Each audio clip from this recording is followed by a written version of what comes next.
আসসালামু আলাইকুম। কি অবস্থা? কেমন আছেন সবাই? আশা করি খুব ভালো আছেন। আমরাও অনেক ভালো আছি আল্লাহর রহমতে। আজকে আপনাদের জন্য আরো একটা নতুন ব্লগ নিয়ে আসলাম। সো আমরা এখন গ্রামের বাড়িতে যাচ্ছি আমার ছোট ভাইয়ের বিয়ে উপলক্ষে। তো গাড়ির মধ্যে আমরা সবাই বসে আছি। গাড়ির স্মেল ভালো লাগে না, তাই নাক মুখ আটকিয়ে বসে আছি। আর এই তো জায়ান খুবই বোর হচ্ছিল। জায়ানের গাড়ি জার্নি একদমই ভালো লাগে না। বারবার জিজ্ঞেস করতেই থাকে মা আর কতক্ষণ লাগবে, যদিও খুবই কম সময় লাগে এখন আমাদের বাড়িতে যেতে। অনলি 1 ঘন্টা 20 মিনিটের মতো লাগে, তারপরও জায়ানের যেন রাস্তা ফুরাতেই চায় না।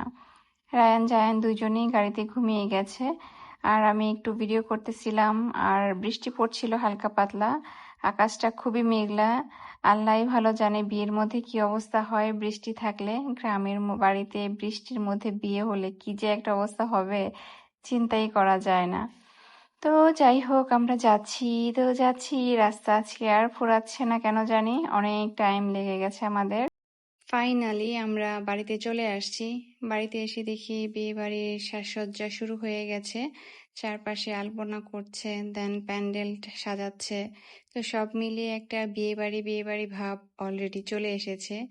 আজকে এই দিকটায় বৃষ্টি হয় নাই, এখানে রোদ ছিল। বাট আমরা আসার পথে বৃষ্টি পেয়েছি, প্লাস ঢাকাতেও বৃষ্টি ছিল। আর বিয়ে বাড়িতে বৃষ্টি হলে খুবই একটা খারাপ অবস্থা হয়ে যায়। এই তো আমাদের উঠানে এইখানটায় প্যান্ডেল করা হচ্ছে। প্যান্ডেল না ঠিক, এটা একটা স্টেজ হবে। স্টেজটা করা হচ্ছে হলুদের জন্য।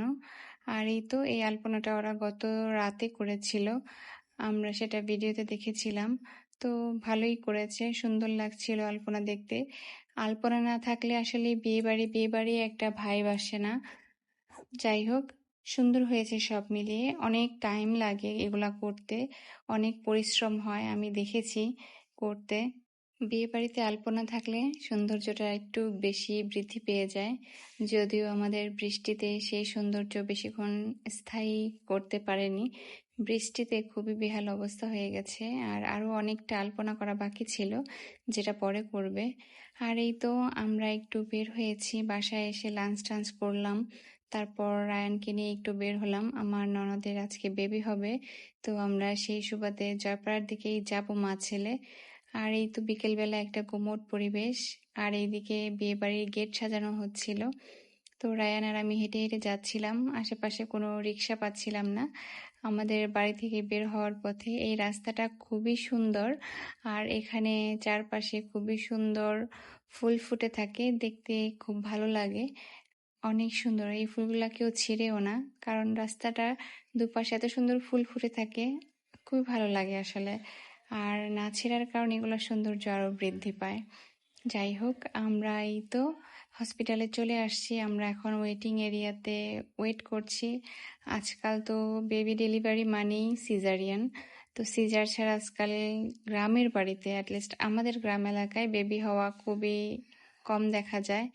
আর এই তো বেবি আলহামদুলিল্লাহ খুব সুন্দর মতোই হয়েছে। মা আর বাচ্চা দুইজনেই সুস্থ আছে। আমরা সবাই মিলে বাচ্চাকে কোলে নিচ্ছিলাম, সবাই ছবি টবি তুলছিল, নতুন বেবি বলে কথা। সবাই খুবই এক্সাইটেড আমরা বাবুকে নিয়ে। এই তো এখানে আমি ওর ছোট মামি হই, তো বাবুকে কোলে নিয়ে বসে আছি। আমার কাছে বেশ ভালো লাগছিল। মৃত্তিকাকে ছোট দেখেছি, সেই মৃত্তিকা বড় হয়েছে, বিয়ে হয়েছে, আবার মৃত্তিকার এখন আলহামদুলিল্লাহ একটা বেবিও হয়ে গেছে। তো সব মিলিয়ে সুন্দর একটা জার্নি ওরা পার করে এসেছে, আর যেটা আমাদের চোখের সামনেই হয়েছে। যাই হোক, সময়টা আমাদের জন্য খুবই আনন্দের ছিল। আর এখানে রায়ান তার লিটল সিস্টারকে কোলে নিয়ে বসে আছে।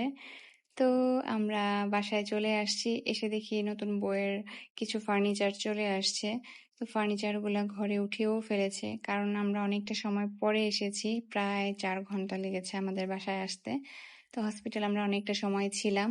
আর এই তো এখানটায় বউয়ের ফার্নিচারের লাইটিং করা ছিল, তো রায়ান সেগুলোর লাইট জ্বালিয়ে দেখছিল।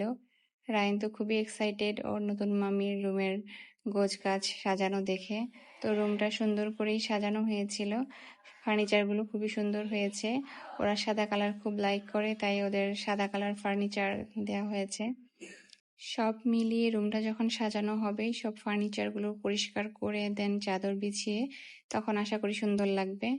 আর এই তো আমাদের রাতের খাবার রেডি করা হচ্ছে। আজকের রাতের খাবার ছিল গরুর নিহারি আর পরোটা ভাজা, তো সেগুলাই এখানে রেডি করা হচ্ছে।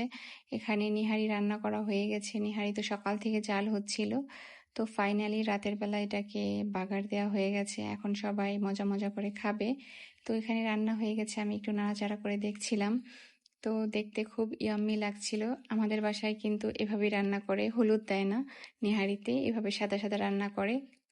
আর এই যে এই দিকটায় রিমি পরোটা ভাজছিল, পরোটাগুলো সুন্দর ফুল ছিল আর কি, বাট এটা আর ফুল ছিল না, তাই আমি দেখাতে পারিনি যে পরোটা ফুল ছিল না। রিমি ট্রাই করছিল যে পরোটাটা কেন ফুলছে না, বাট তখন আর পরোটাটা ফুলে নাই।